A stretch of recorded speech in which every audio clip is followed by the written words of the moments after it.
Anong mensahe ang kailangan marinig ng mga Aquarius sa buong buwan ng September 2024? Pwedeng nangyayari na to o mangyayari pa lang. Kung hindi man para sa inyo itong magiging reading, baka para sa someone na malapit sa inyo o sa someone na kakilala nyo mismo. Baka may lumabas na gender, gawin nyo na lang energy, masculine at feminine energy. Pwede rin naman na wag nyo nang pansinin yung gender, o as long as tama naman yung sitwasyon nyo doon sa reading, mali lang yung gender, ganun na nga lang. Huwag nyo nang pansinin ang gender. So, magsimula na tayo.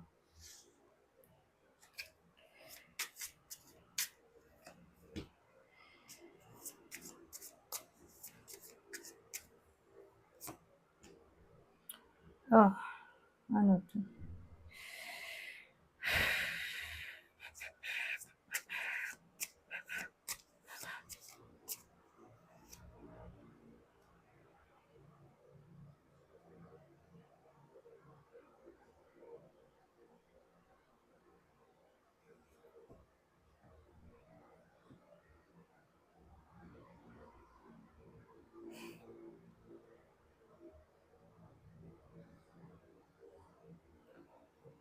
Ang dating sa akin, magiging clear na sa inyo na umalis na sa anything, anyone na nagkukos ng disappointment, sadness sa buhay nyo.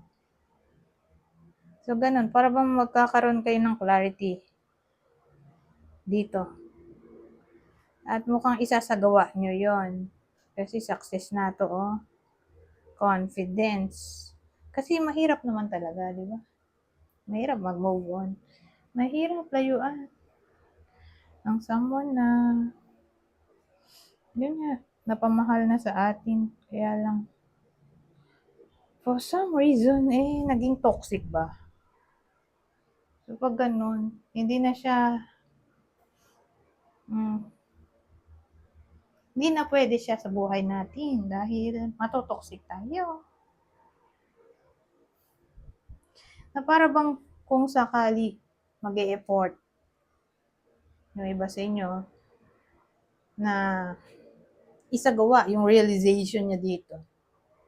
Eto, mag-gain siya ng somewhat award mula sa universe. Ma-recognize yung effort niya. Siyempre, kailangan ng effort. Di ba? Para makuha mo yung success, kailangan mo mag-effort. So, ganun ang dating sa akin. Maiiyak sa inyo kasi may kailangan silang alisin sa buhay nila. Sa bagay, mahirap nga kasi tanggalin ang mga taong minsan ay naging bahagi na ng buhay natin o nagpasaya sa atin, kaya lang naging toxic nga. So, ayan, magiging matagumpay yung iba sa inyo. Hindi na sila maglo-look back. Buo na ang desisyon nila na umalis na sa toxic situation. Na para bang pag naisagawa na nila itong realization na sinasabi ko nga, na umalis na sa toxic situation, sa anything, anyone na nagkukos ng matinding sadness, magiging sila ng success, reward, award, recognition, baka bigyan sila ng blessing ng universe sa kanilang effort. Pwede rin. Baka naman, sabihin natin, ginawa na to ng iba sa inyo. Nag-effort na sila, mag-move on. So, sa September, may award na silang makukuha. Depende sa kung anong award ang gusto nila, syempre. Pera, promotion, gift,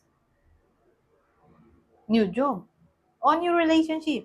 Basta may something na magkukos para maging masaya sila. Probably may darating na something na magiging inspirasyon nila para maging masaya. Ganon. Inspiration. Actually, inspiration din naman para sila. Inspiration.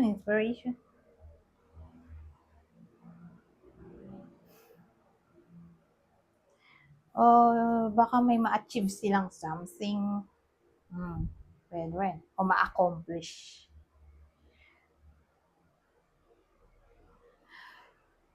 So, sino naman yung tatamaan ng reading na to? Kung kaibigan na toxic, mahirapan silang lumayo doon kasi nga, syempre, napamahal na sa kanila. Kaya lang nga, kailangan na layuan na naging toxic. So, sino? Pag kaibigan, sino? Gemini, Cancer. Kung ex yung kailangan ng layuan. Dahil toxic na. Capricorn, Leo.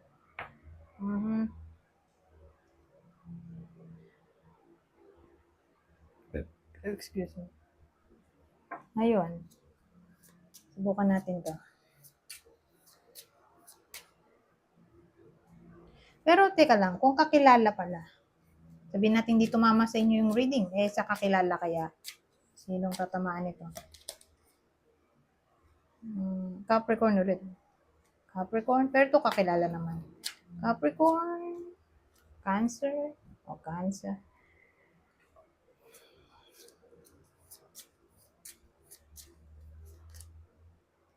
So ngayon, may lalaki tayo, Pwedeng poso nyo to. O kayo mismo. Depende sa nanonood. So, kung lalaki siya, di ba ka siya to?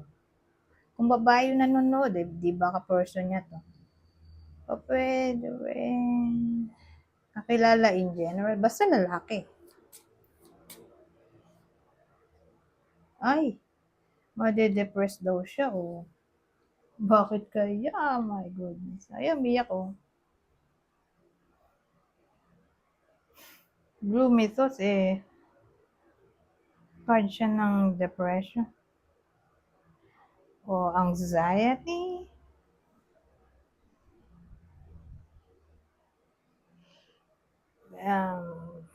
Maganda kung i-clarify natin para siyang magwo-worry dito for some reason o ma-overwhelm. Depende. So, tingnan natin.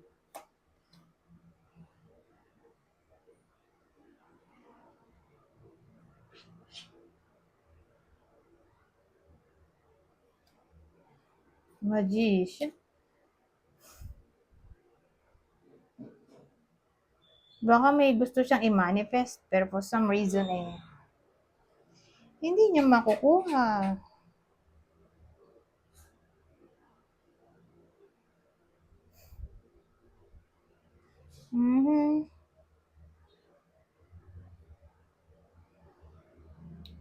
Pwede rin tong regarding career o communication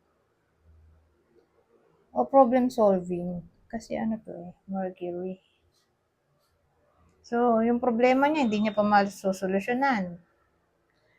Kung communication, may in-expect siyang, halimbawa lang, gusto niya pang mag-reconnect sila nung poso niya. Baka hindi mangyari kasi sadness na to depression. Kung work, sabihin natin mag-apply siya. Hindi siya matatanggap. Sad to say. Promotion. Nag-apply siya for promotion. Hindi rin siya mapopromote.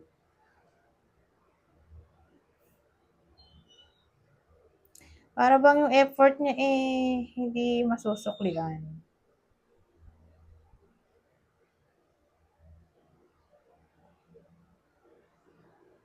Pwedeng ganon. Pero lalaki lang naman yung tatamaan nito, okay? Hindi kasama yung babae. So again, pwedeng lalaki yung nanonood. Ito yung poso nila kung babae. O kakilala nyo na lang in general. Kung di man tumama sa inyo literally ito. Itong reading.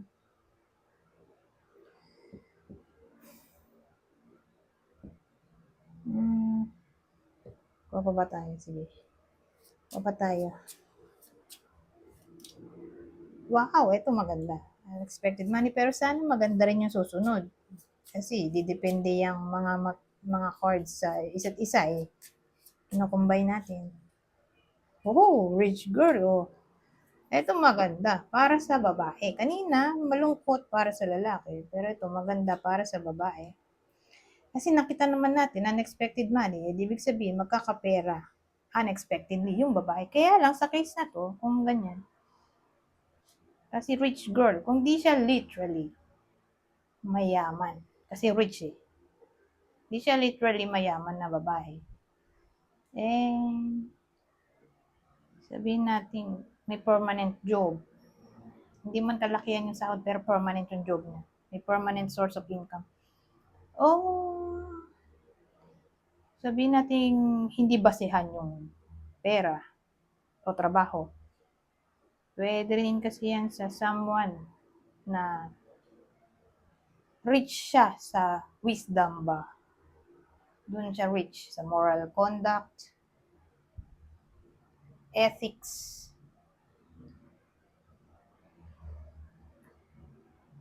spirituality, ganyan. Doon siya rich. So, kung ganun ang case, eh yun nga, baka magkapera. O pwede rin ano to, someone na 40 pababa. Yung edad, yung magkakapera dito, oh. Sabi, unexpected money. So, bigla ang pera.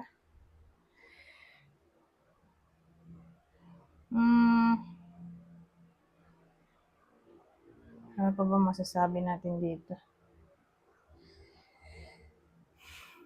O baka naman ano, kung dito literally money yung darating sa buhay ng iba sa inyo, eh, new job, new contract, new project, new deal, something new na mapapakinabangan.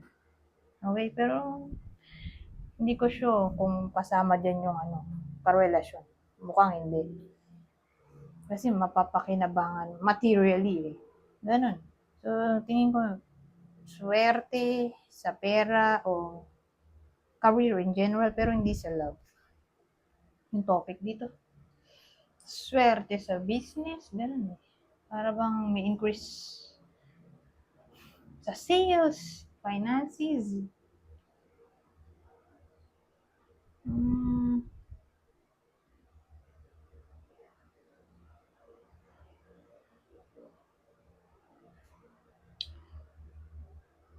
ano ba ba?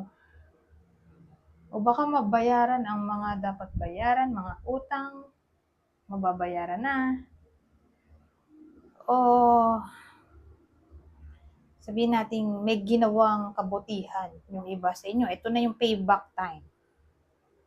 So, kung alam nyo sa sarili nyo, may ginawa kayong kabutihan nitong mga nakarang araw, buwan, taon, na wala kayong in-expect na kahit ano in return. So, ito, magiging blessed yung iba sa inyo. Ganun eh. May reward ba? Masusurprise kayo. Ganyan ang eksena.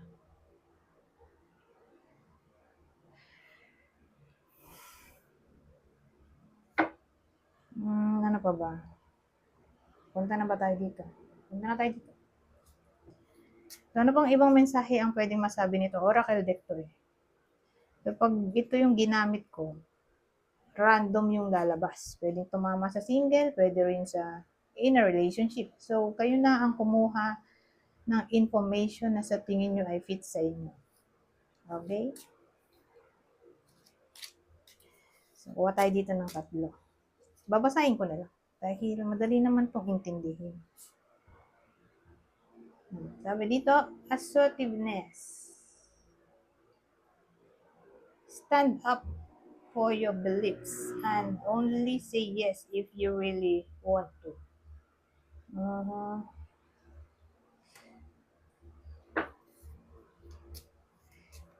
Pangalawa, autumn. Oh, September papasok to eh, di ba? Autumn. Kailan ba yun? autumn ay September 22, 2024 to December 21, 2024. Yan yung date ng autumn season ngayong 2024. So may magandang maaring mangyari pala para sa iba sa inyo. Remember, September 22 to December 21, 2024. Maaring mangyari to ha. So basahin ko. Autumn. Autumn season ay fall season. Isa lang. In the fall season, everything comes together and you reap wonderful harvests of abundance. So, suswertehin nga yung iba sa inyo. Magiging prosperous yung season na to para sa iba sa inyo.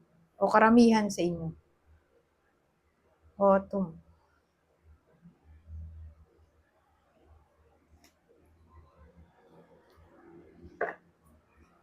Ito nang huli. Huling code, patience. Please.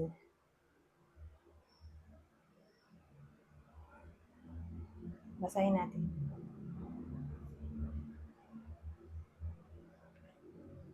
What you're asking for is coming about. Have patience. As there are unseen factors that need to occur first. So, ibig sabihin, kung hindi man nga mangyari agad tong abundance ng September, kasi specific yung natin, date, di ba? O, autumn, dito, September 2024 lang. Sa bagay, sasama naman yun dito sa autumn season, di ba?